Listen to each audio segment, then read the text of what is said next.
Hello everyone, welcome back to my YouTube channel. ये paper है sociology generic का और इसका जो टॉपिक है वो है इकोनॉमी एंड सोसाइटी। ये प्रीवियस ईयर का क्वेश्चन पेपर है, यानी कि 2020 का BA 6 सेमेस्टर का। तो इस क्वेश्चन पेपर को हम देखते हैं। यदि आपने चैनल को सब्सक्राइब नहीं किया है तो चैनल को सब्सक्राइब जरूर करें। तो इसका फर्स्ट क्वेश्चन है, निम्नलिखित में से कौन सी विकास की विशेषता है, यानी कि डेवलपमेंट की कौन सी विशेषता है। ऑप्शन नंबर ए प्रकृति पर कम निर्भरता, ऑप्शन नंबर बी नैतिकता, ऑप्शन नंबर सी मानवीय मूल्य या ऑप्शन नंबर डी सामाजिक स्थिरता। तो दोस्तों इसका राइट आंसर हो जाएगा ऑप्शन नंबर सी सामाजिक स्थिरता। ऑप्शन नंबर डी इसका राइट आंसर हो जाएगा। फिर नेक्स्ट क्वेश्चन है, विकास से संबंधित सामाजिक परिवर्तन मुख्यतः आर्थिक वृद्धि से ही संबंधित है, यह कथन किसका है। तो ऑप्शन नंबर ए है D'Souza, option number B Bottomore, option number C है सैल्यूनसन या ऑप्शन नंबर डी फेरिस। तो दोस्तों इसका आंसर है ऑप्शन नंबर बी बोटोमोर। फिर भी आप एक बार चेक कर लीजिएगा। फिर नेक्स्ट क्वेश्चन है, निम्नलिखित में से किस पर भूमंडलीकरण का नकारात्मक प्रभाव पड़ा है, यानी कि जो ग्लोबलाइजेशन होता है उसका नकारात्मक प्रभाव किन कंट्रीज पर पड़ा है। तो ऑप्शन नंबर ए है विकसित देश, ऑप्शन नंबर बी है पिछड़े देश, ऑप्शन नंबर सी तकनीकी योग्यता या ऑप्शन नंबर डी अंतर्राष्ट्रीय सहयोग। तो दोस्तों इसका आंसर हो जाएगा ऑप्शन नंबर बी पिछड़े देशों पर। फिर नेक्स्ट क्वेश्चन है, LPG का संबंध है नई आर्थिक नीति से, ऑप्शन नंबर बी है नई शिक्षा नीति से, ऑप्शन नंबर सी है नई रोजगार नीति से या ऑप्शन नंबर डी है इनमें से कोई भी नहीं। तो दोस्तों LPG का जो संबंध है, जो LPG रिफॉर्म्स लाए गए थे वो थे ऑप्शन नंबर ए नई आर्थिक नीति के लिए। फिर भी आप दोस्तों एक बार इस क्वेश्चन को चेक कर लीजिएगा। फिर क्वेश्चन नंबर 5 है, निम्नलिखित में से कौन सी एक भूमंडलीकरण की विशेषता है। ऑप्शन नंबर ए है विदेशी निवेश में कमी, असहयोग, ऑप्शन नंबर सी जागरूकता में कमी या ऑप्शन नंबर डी समीपता। तो इसका आंसर हो जाएगा दोस्तों ऑप्शन नंबर डी समीपता। फिर नेक्स्ट क्वेश्चन है, विकास की आवश्यक दशा है। तो ऑप्शन नंबर ए है आविष्कार, औद्योगिकीकरण, ऑप्शन नंबर सी शिक्षा या ऑप्शन नंबर डी उपयुक्त सभी। तो विकास की जो आवश्यक दशा है वो है ऑप्शन नंबर डी उपयुक्त सभी।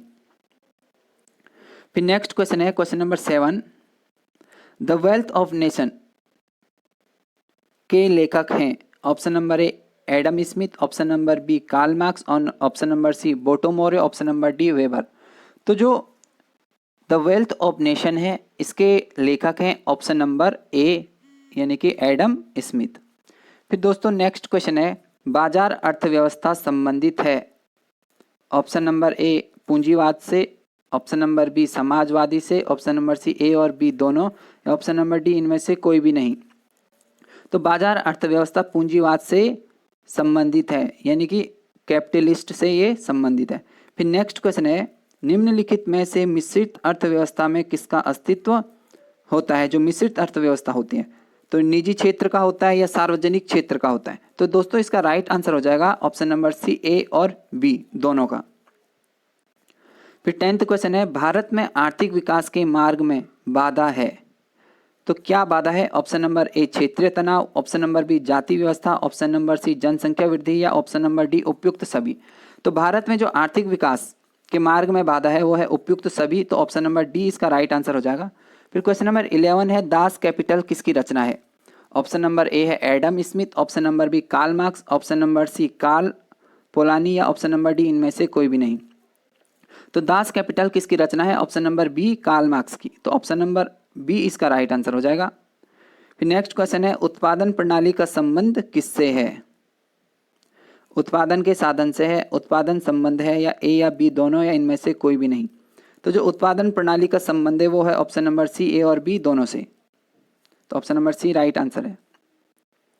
फिर नेक्स्ट क्वेश्चन है, निम्नलिखित में से किस प्रणाली में नियोजन हेतु केंद्रीय योजना अधिकारी की महत्वपूर्ण भूमिका होती है। ऑप्शन नंबर ए पूंजीवादी, ऑप्शन नंबर बी समाजवादी, ऑप्शन नंबर सी सामंतवादी या ऑप्शन नंबर डी साम्यवादी। तो दोस्तों इसका राइट आंसर है ऑप्शन नंबर डी साम्यवादी। फिर नेक्स्ट क्वेश्चन है क्वेश्चन नंबर 14, मार्क्स ने सामाजिक सांस्कृतिक संरचना को क्या कहा है? तो ऑप्शन नंबर ए है अधोसंरचना, ऑप्शन नंबर बी है अधिसंरचना, ऑप्शन नंबर सी है सामाजिक संरचना या ऑप्शन नंबर डी है वैयक्तिक संरचना।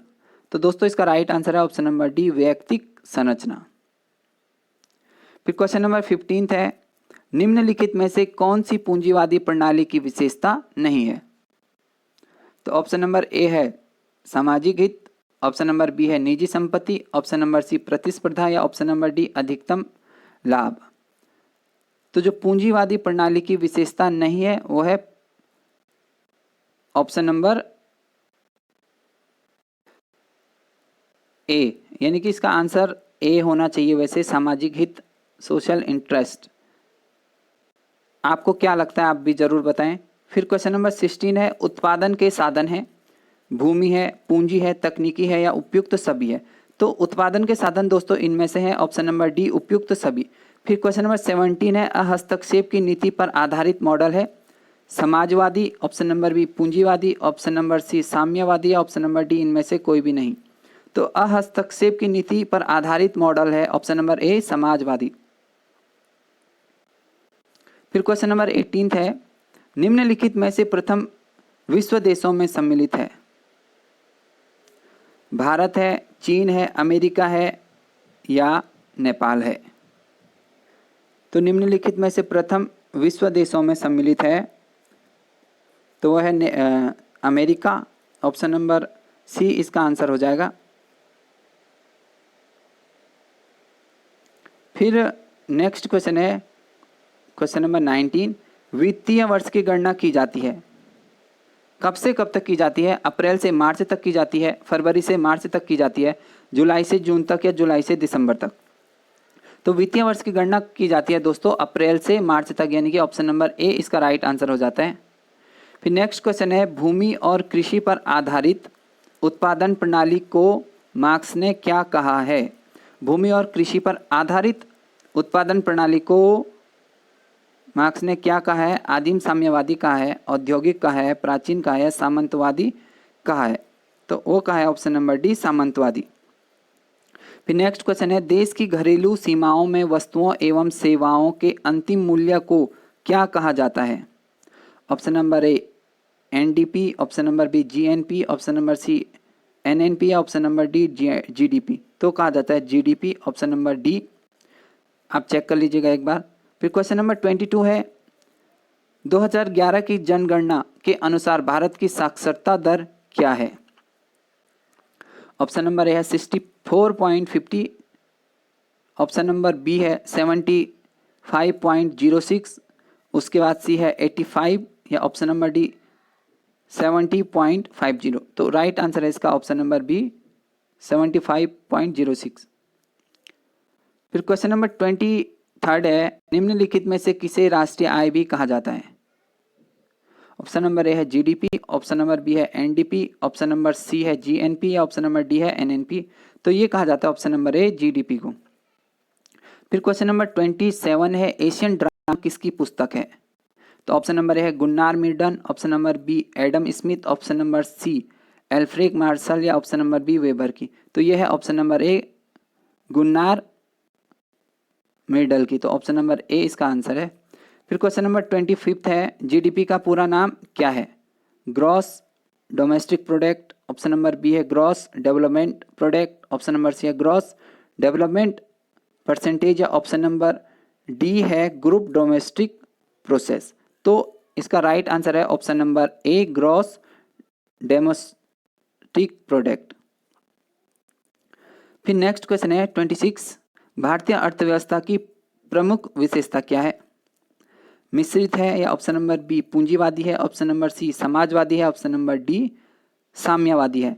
तो भारत की जो अर्थव्यवस्था है वो मिश्रित अर्थव्यवस्था है। फिर क्वेश्चन नंबर 27 है, आर्थिक निर्धारणवादी किसे कहा जाता है? एल्फ्रेड मार्शल को कहा जाता है, मैक्स वेबर को कहा जाता है, कार्ल मार्क्स को कहा जाता है, एडम स्मिथ को कहा जाता है? तो वो कहा जाता है दोस्तों एडम स्मिथ को। ऑप्शन नंबर डी इसका राइट आंसर हो जाएगा। फिर नेक्स्ट क्वेश्चन है, किसके अंतर्गत अधिकतर आर्थिक गतिविधियां सार्वजनिक क्षेत्र में होती है? तो वो होती है उपयुक्त तीनों में, यानी कि किसके अंतर्गत अधिकतर आर्थिक गतिविधियां सार्वजनिक क्षेत्र में होती है? तो समाजवादी में होती है। ऑप्शन नंबर बी इसका आंसर हो जाएगा। फिर नेक्स्ट क्वेश्चन है 29, यथास्थितिवाद की अवधारणा किसने प्रस्तुत की है? बोटोमोर ने की है, कार्ल पोलानी ने की है, एडम स्मिथ ने की है, इनमें से किसी ने भी नहीं। तो वो की है कार्ल पोलानी ने। तो ऑप्शन नंबर 20 का राइट आंसर है। फिर क्वेश्चन नंबर 30 है, निम्नलिखित में से किसमें सांस्कृतिक मूल्यों को सम्मिलित नहीं किया जाता है? रीतिवाद में या यथास्थितिवाद में? तो ए और बी दोनों में नहीं किया जाता है। ऑप्शन नंबर सी आंसर है। फिर नेक्स्ट क्वेश्चन है, द ग्रेट ट्रांसफॉर्मेशन किसकी रचना है? तो यह है ऑप्शन नंबर एक कार्ल पोलानी की रचना है, एल्फ्रेड मार्शल की रचना है, एडम स्मिथ की रचना है या मैक्स वेबर की रचना है? तो दोस्तों ये रचना है कार्ल पोलानी की। तो ऑप्शन नंबर ए इसका राइट आंसर हो जाएगा। फिर क्वेश्चन नंबर 32 है, नई आर्थिक नीति को भारत ने कब अपनाया? ऑप्शन नंबर ए है 2000 के बाद, 1947 के बाद, 1990 के बाद या 1995 के बाद। तो नई आर्थिक नीति को भारत ने कब अपनाया? 1990 के बाद। फिर 33rd क्वेश्चन है, भारत में हरित क्रांति के जनक कौन हैं? M S. Swaminathan, Norman Borlaug, option number C Karl Polanyi, option number D इनमें से कोई भी नहीं। तो भारत में हरित क्रांति के जनक एम.एस. स्वामीनाथन है। ऑप्शन नंबर ए राइट आंसर है। फिर क्वेश्चन नंबर 34 है, आर्थिक प्रक्रिया के सामाजिक पक्ष हैं। ऑप्शन नंबर ए शिक्षा, ऑप्शन नंबर बी स्वास्थ्य, ऑप्शन नंबर सी आवास या ऑप्शन नंबर डी उपयुक्त सभी। तो आर्थिक प्रक्रिया के जो सामाजिक पक्ष हैं दोस्तों वो है ऑप्शन नंबर डी उपयुक्त सभी, इसका राइट आंसर हो जाएगा। फिर क्वेश्चन नंबर 35 है, जब भारत ने नई आर्थिक नीति को अपनाया तब प्रधानमंत्री कौन थे? यानी कि 1991 के टाइम पे जवाहरलाल नेहरू थे, वीपी नरसिम्हा राव थे, इंदिरा गांधी थी या राजीव गांधी थी? तो उस टाइम पर प्रधानमंत्री थे वीपी नरसिम्हा राव जी। तो ऑप्शन नंबर बी इसका राइट आंसर हो जाएगा।